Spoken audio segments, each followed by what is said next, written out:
The elevator doors slid open too fast. Amara stepped forward, smiling, already mid-sentence. And this is where... She stopped. The room went silent. Every chair around the long glass table scraped backward at once. Men and women in tailored suits stood up in perfect unison. No one spoke. No one breathed. Their eyes weren't on her. They were on the man beside her. Ethan felt it before he saw it. The shift, the weight, the recognition. Daniel Reeves was already on his feet. What is happening? "Good morning, Mr. Blackwood." Amara turned slowly. She looked at Ethan. Ethan didn't move. For a heartbeat, the world held still. Then everything shattered. 6 months earlier, Ethan Blackwood had been nobody. At least, that was the point. He sat alone in a quiet cafe, wearing a faded hoodie and jeans he'd owned for years, scrolling through emails he refused to answer. Headlines with his name sat unopened. Board approvals, expansion plans, billion-dollar decisions waiting on a reply. He locked the phone and slid it face down. "Busy morning?" a voice asked. He looked up. She was standing there with a cup in her hand, eyebrows raised, amused rather than annoyed. "You're in my seat," she said. Ethan glanced at the empty chair across from him. "I didn't see a name on it." She smiled. "It's reserved for people who don't look like they're avoiding the world." That made him laugh before he could stop himself. "Fair," he said. "I'll move." She shook her head and sat down anyway. "Relax. I like mysterious strangers." That was how it started. Amara Cole talked easily, openly, like someone who didn't measure every word. She told him about her job. Operations analyst at a large corporation downtown. Didn't say the name. Didn't brag. Just complained about deadlines, managers who never listened, executives who lived in glass offices far above reality. Ethan listened. A lot. "What do you do?" she asked. He hesitated, just a second too long. "Consulting," he said. "Mostly." She tilted her head. That pause was suspicious. "Occupational hazard." She laughed again. It was warm, unforced. He felt something tighten in his chest. They kept meeting after that, accidentally on purpose. Coffee turned into walks. Walks turned into dinners that lasted too long. Ethan learned the exact sound of her laugh when she was pretending not to be impressed. Amara learned he hated talking about money and never complained about anything serious. What she didn't learn was his last name. She never asked. One night, sitting on the hood of his old car, city lights stretched below them. She talked about work again. "My company's huge," she said. "Massive. But sometimes it feels like the people at the top don't even exist." Ethan stared out at the skyline. "Maybe they're just hiding," he said. She snorted. "Why would anyone hide power?" He looked at her then. "Because power changes how people look at you." She considered that. "I wouldn't want that kind of life," she said. "Being admired instead of known." His chest tightened again. That night, when he got home, he stood in front of the mirror for a long time and practiced saying the truth. He never said it. Weeks passed. Feelings deepened. Silence grew heavier.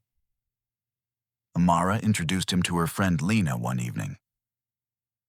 "So this is Ethan," Lena said, scanning him openly. "The mysterious man who avoids details." "I don't avoid," Ethan said. "I curate." Lena smiled. dangerous. Later, when Amara stepped away, Lena leaned in. "You're hiding something," she said quietly. Ethan met her eyes. "Everyone is." She studied him for a long moment. "Just make sure whatever it is doesn't hurt her." It wasn't a threat. It was worse. It was a warning. The invitation came on a Tuesday. Amara was lying across Ethan's couch, scrolling through her phone, frowning. "I need a favor," she said. "That tone never leads to peace," he replied. She laughed. "My company's doing this internal strategy showcase. Employees can bring someone. I want you there." His heart dropped. "When?" he asked carefully. "Friday." 4 days. He stood pacing. "I don't think that's a good idea." She sat up. "Why?" He opened his mouth, closed it. "Because I own the building. Because your boss answers to me. Because the truth is about to explode. I've got work," he said weakly. She stared at him. Hurt flickered across her face. "You always have work," she said. "But you never talk about it. You never talk about anything real when it matters." That landed. He stopped pacing. "I just don't want to complicate things." Her voice softened. "You're already in my life, Ethan. That's complicated enough." He almost told her then. Almost. "Okay," he said. "I'll come." The headquarters of Blackwood Industries loomed over the city like a monument to precision, glass, steel, order. Amara was glowing as they walked in. "I spend more time here than my apartment," she said proudly. "I want you to see it." Ethan kept his head down. Employees passed them. Some frowned, some stared. One man stopped entirely. "Sir." Ethan shook his head, almost imperceptibly. The man swallowed and walked on. Amara noticed. "Do you know him?" she asked. "No," Ethan said. "Probably thought I was someone else." They reached the executive floor. That's when Daniel Reeves saw him. Daniel froze, then smiled, then stood straighter than Ethan had ever seen him. Ethan knew then. He had waited too long. As Amara pushed open the boardroom doors, Ethan took a breath he should have taken months ago, and lost everything in a single sentence. Amara didn't understand the silence at first. She waited for Ethan to laugh, to explain, to say this was some kind of mistake. He didn't. Daniel's voice filled the room again, calm and respectful. "We weren't expecting you today, sir." "Sir?" Amara's throat went dry. She looked around the table. 12 executives. Faces she'd seen only on internal newsletters, all standing, all watching Ethan. Slowly, she turned back to him. "What is he talking about?" she asked. Ethan finally met her eyes. "Amara." "No," she said sharply. "Don't do that voice. Just answer the question." Daniel cleared his throat. "Miss Cole, perhaps we should—" "Don't," she snapped without looking at him. "Please don't." Her eyes never left Ethan. "Why did he call you that?" she asked again, quieter now. Ethan exhaled. "I'm Ethan Blackwood," he said. "I'm the CEO." The words landed like a slap. Amara laughed once, a short, disbelieving sound. "That's not funny." No one else laughed. Her smile faded. "You're joking," she said. "You have to be joking." Ethan shook his head. The room felt smaller, too tight. "You work here," she asked, grasping for anything else. Yes. At my company? Yes. Her voice cracked. As what? Daniel answered before Ethan could. Founder, majority shareholder. Amara took a step back, like the floor had shifted. You own this place, she whispered. Ethan nodded.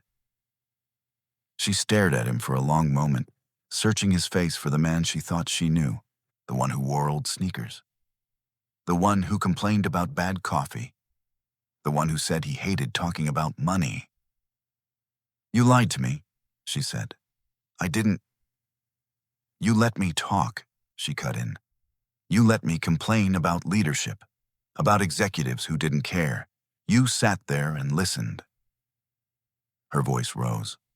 Heads turned outside the glass walls. You watched me criticize you, she said, and you never said a word. Ethan swallowed. I wanted you to know me first. That's not your choice to make, she said sharply. You took that from me. Daniel stepped forward. Sir, perhaps we should give her space. Ethan nodded. Everyone out. There was hesitation, then movement. Chairs scraped, doors opened. The room emptied until it was just the two of them. Amara crossed her arms, hugging herself.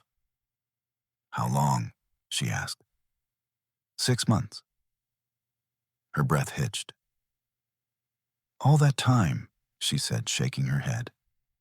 Every dinner, every walk, every time I asked you about your job. I was afraid, he said quietly. She laughed again, but this time there was no humor. Afraid of what? That I'd stop liking you? That I'd stop being real, he said. That everything would change. Her eyes burned. You don't get to decide that. Silence stretched between them. You know what hurts the most? She said finally. It's not that you're rich. It's that you didn't trust me. Ethan took a step closer. I trust you more than anyone. Then why am I finding out like this? She demanded, gesturing around the room. He had no answer. Her shoulders sagged. I brought you here, she said softly. I was proud. I wanted you to see my world. I did, he said. Every day. Through you. She shook her head. No, you watched it. From above.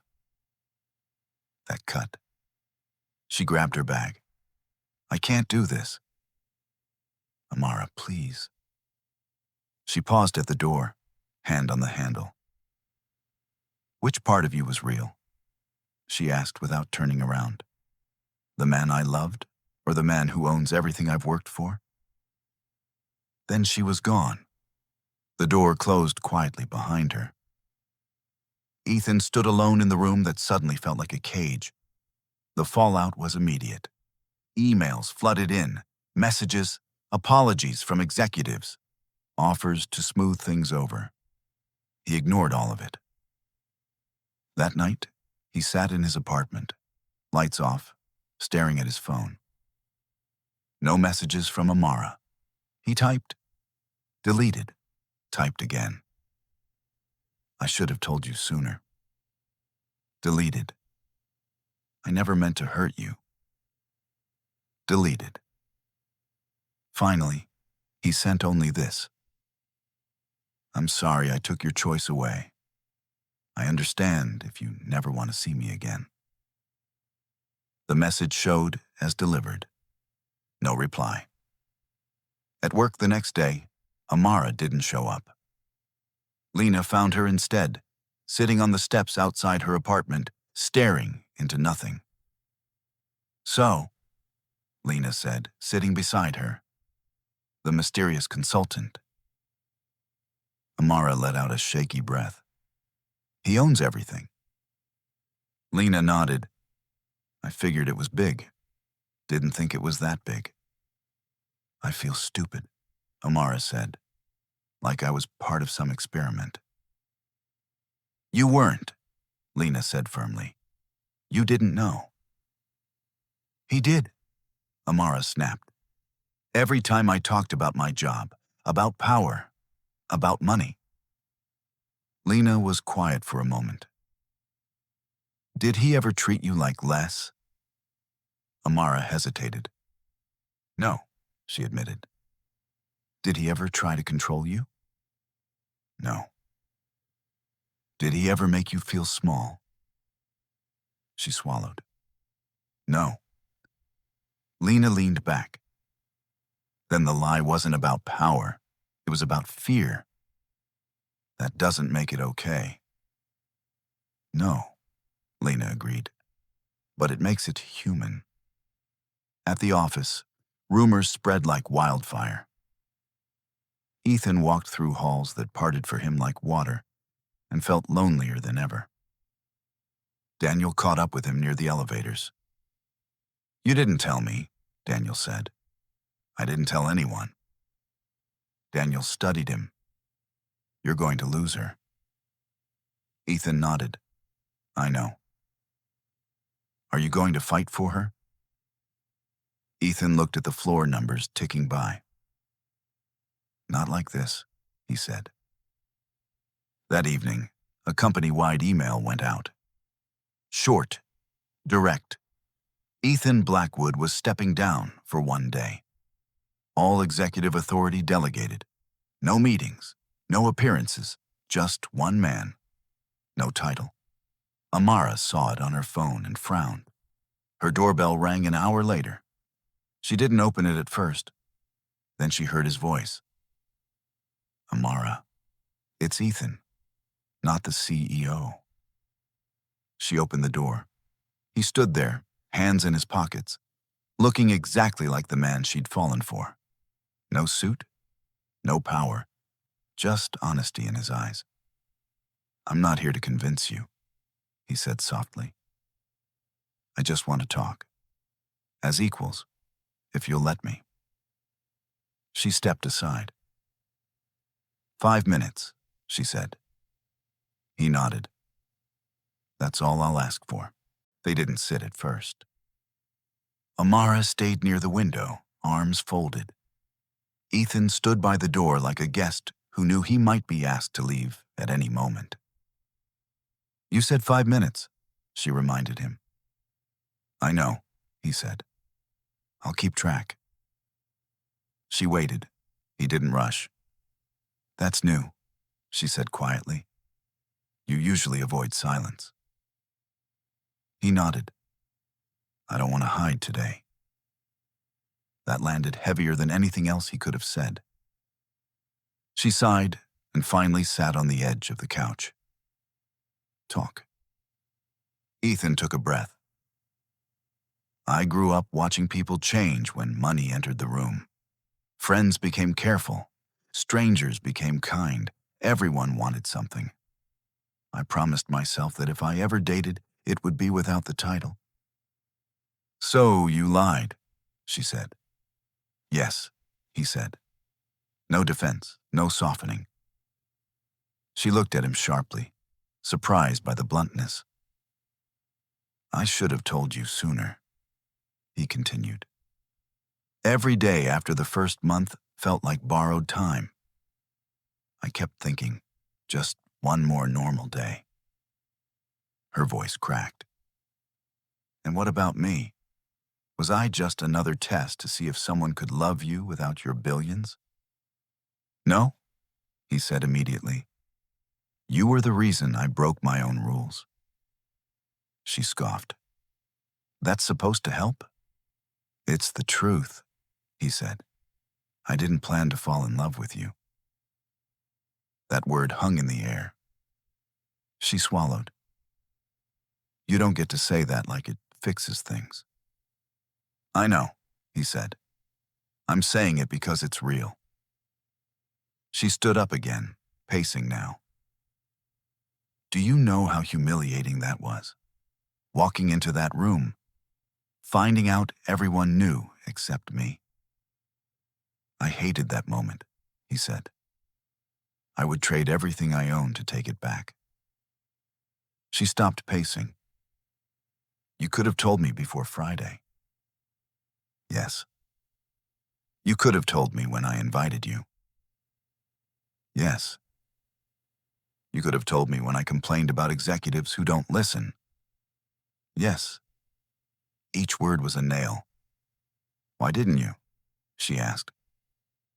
Because I was selfish, he said. I wanted more time being just Ethan. She turned to him. And what happens if I stay? Do I become the woman who dates the CEO? The one everyone whispers about?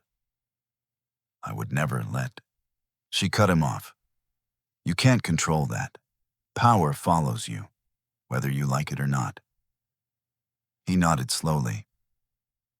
That's why I stepped down today. Her eyes flicked to him.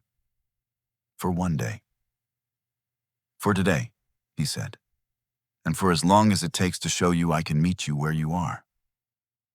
She studied his face, searching for arrogance, for entitlement. She didn't find it. You don't understand what it's like, she said. I worked so hard to be taken seriously. I don't want people thinking I slept my way to relevance. I know, he said quietly. That's why I'll never ask you to stay silent for me. Silence returned. Heavier, different. Her phone buzzed on the table. A message from Lena. She didn't read it. 5 minutes are up, she said. I know, Ethan replied. He moved toward the door, then stopped. One last thing. She didn't turn around. I never once saw you as beneath me, he said. If anything, I was afraid you'd see me for what I really am and walk away. Her shoulders tensed. He opened the door. Thank you for letting me speak. Then he left. Amara didn't cry. Not immediately. She stood there, listening to his footsteps fade, and felt the weight of two truths pressing against each other. He had lied, and he had been real. At work, she returned 2 days later. The atmosphere was unbearable. Whispers followed her. People stopped talking when she walked by. One manager offered her coffee like it was an apology. She hated all of it. Daniel Reeves found her in the hallway. Ms. Cole, he said carefully. If you need time, I don't, she said. I need my job to stay my job. He nodded. It will. She studied him. Did you know? He hesitated. Yes. Her jaw tightened. But, he added, I also know he's never done this before. That doesn't excuse it. No, Daniel said. But it explains why he looks like a man who lost something he can't replace. That night, Amara sat alone, replaying everything. The coffee shop, the walks, the way Ethan listened without interrupting, the way he never tried to impress her. Her phone buzzed again. Another message from Lena. Are you okay? Amara typed, then erased, then typed again. I don't know. Lena replied immediately. Then don't decide yet. Amara stared at the ceiling. The next morning, Ethan was waiting outside the cafe where they first met. Same hoodie, same corner table. She almost kept walking. Almost. You're persistent, she said, sitting down across from him. I'm patient, he replied. She raised an eyebrow. That's debatable. He smiled faintly. Fair. They ordered coffee, normal coffee. No tension-breaking jokes, no pretending. Why here? She asked. Because this is where you met me, he said. Not the CEO. She stirred her drink. If I stay, things will never be simple. They never were, he said.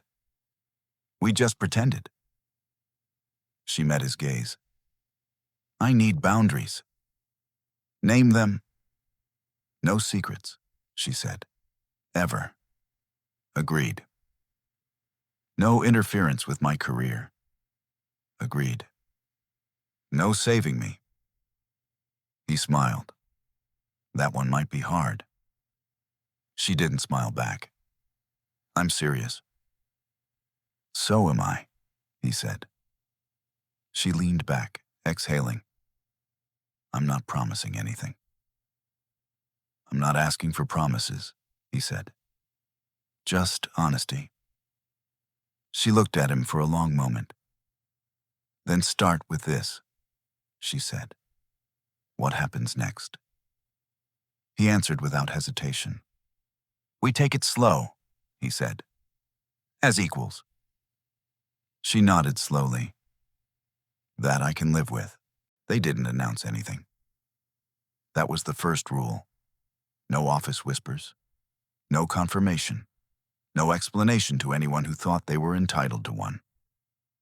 Amara went back to being Amara Cole, operations analyst who arrived early, left late, and spoke up in meetings the same way she always had.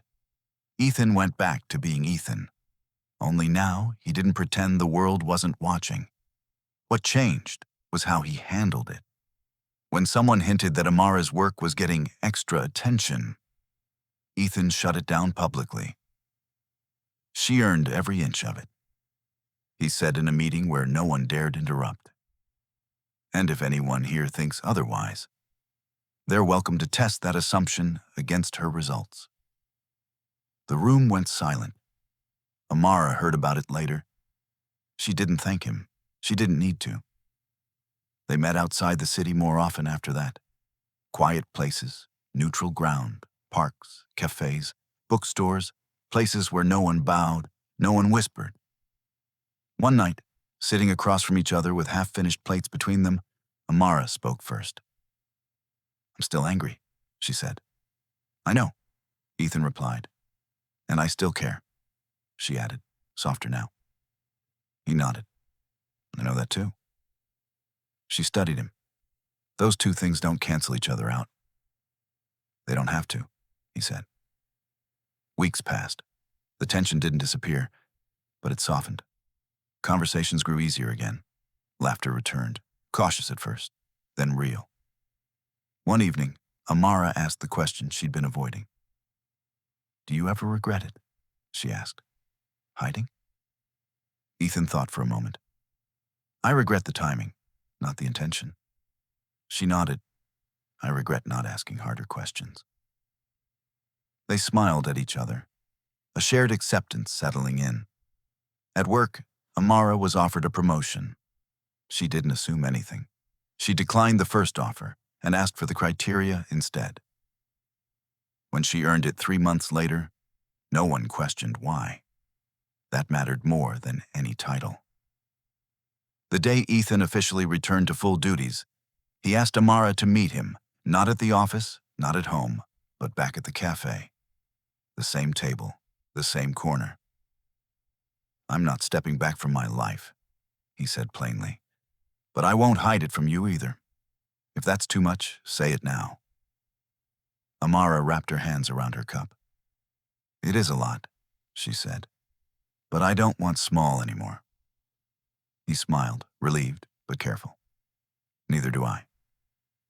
They didn't rush the label, didn't post pictures, didn't make declarations.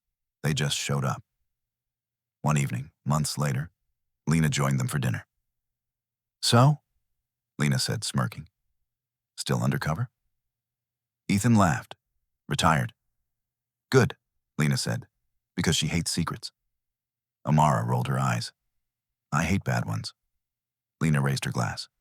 To honesty, even when it's inconvenient? They clinked glasses.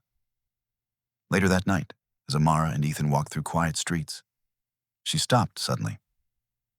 You know, she said, When I walked into that boardroom, I thought everything I felt was a lie. He turned to her. And now? She looked up at him. Now I know the lie wasn't the love. It was the fear. He reached for her hand, slow enough that she could pull away if she wanted. She didn't. I didn't fall for the CEO, she said quietly. I fell for the man who listened. His grip tightened just a little. That's the only part of me I never hid. They stood there for a moment, city breathing around them, no titles between them, just two people who had survived the truth. And if you stayed till the end of this story, here's something to remember. Real connection isn't built on perfection, but on the courage to be seen. If this story moved you even a little, like the video so more people can find it. Subscribe for more timeless stories about love, power, and the choices in between. And comment below, would you have stayed or walked away? Your voice matters. The story fades, but the question stays. And that's where it ends.